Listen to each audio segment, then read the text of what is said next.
Today we were here as part of an exercise called the poverty simulation. And a poverty simulation is an opportunity for people to spend a little bit of time feeling what it might be like to actually experience living in poverty and to understand the barriers, the challenges that are faced by people who live in poverty, what it takes to actually get through a day, a week, a month when you barely have enough to get by. It gives a sense of the challenges that you have to make. Do you pay rent this month or do you buy food?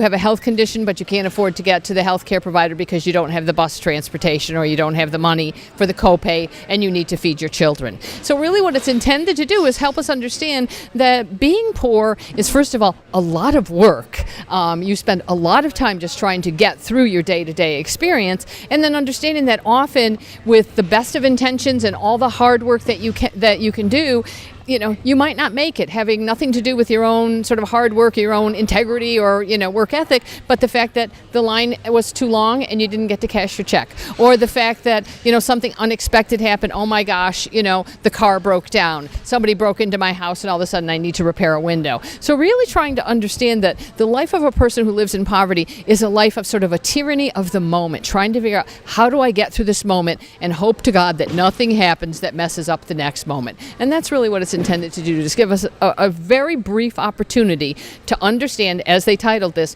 what it's like to really walk in the shoes of somebody who is living in poverty. This whole event and this tour is celebrating the 50th anniversary of the War on Poverty. That began in 1964 under the Johnson administration with the passage of the Economic Opportunity Act. So one of the provisions of the act was the formation of community action. Today you are officially taking part in the Community of Action event. And we hope your experience and your takeaway today, that you'll carry it forward to your own community, and where you can take the seed from today and plant it and have it grow and make some changes, make a real difference. A day like this, a time like this, a simulation like this offers us all the opportunity to put ourselves in someone else's shoes so that when we come across folks who are in an unfortunate circumstance for a temporary period of time, we can empathize with them and perhaps not ignore them. We can understand a little better what they're going through and help give them a hand up and help move them forward to where we would all like them to be, because as we help the least of those, we strengthen our communities and we all do better as a society. It's so wonderful to see every one of you here to participate in this poverty simulation, because one thing we understand is that unless you're walking in someone's shoes, sometimes it appears as though that situation that someone may be going through, the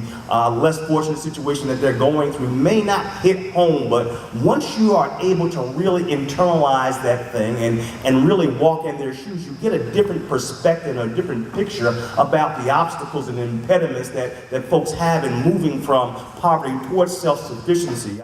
So just wanted to say that what a wonderful experience I had today with this simulation of walking in shoes of those impoverished. I deal with the impoverished as a CAP director every day.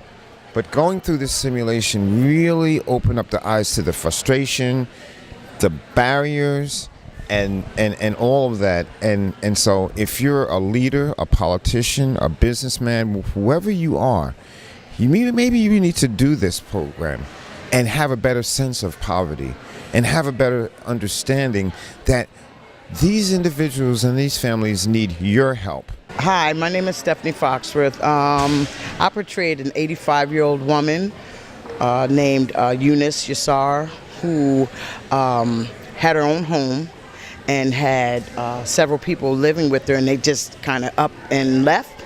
Anyway, this 85-year-old woman, it made me just kind of realize how difficult it is for the elderly. And it's kind of inspired me too, listening to like the comments of other people and the experiences that they had gone through.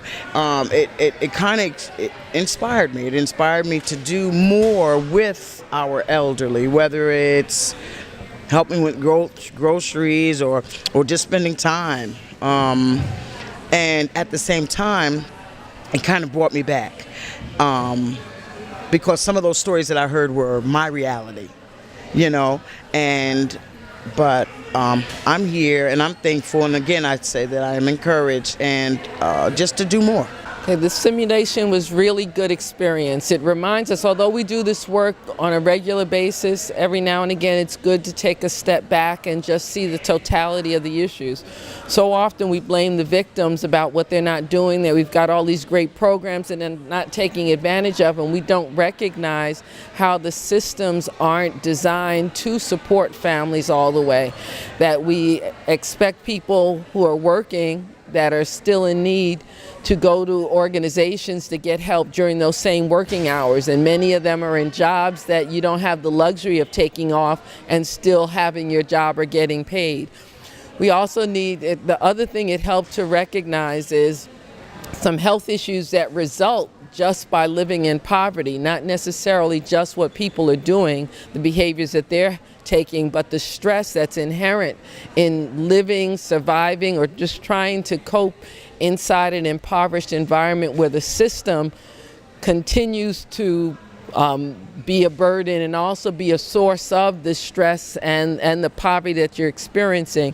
We don't always connect those dots as we think about our systems in the United States, in this community, that also need to be addressed. So this is a great experience, and I would encourage those who don't do work in this area on a day-to-day to participate in this, to really understand better how others are having to live in the systems we're creating.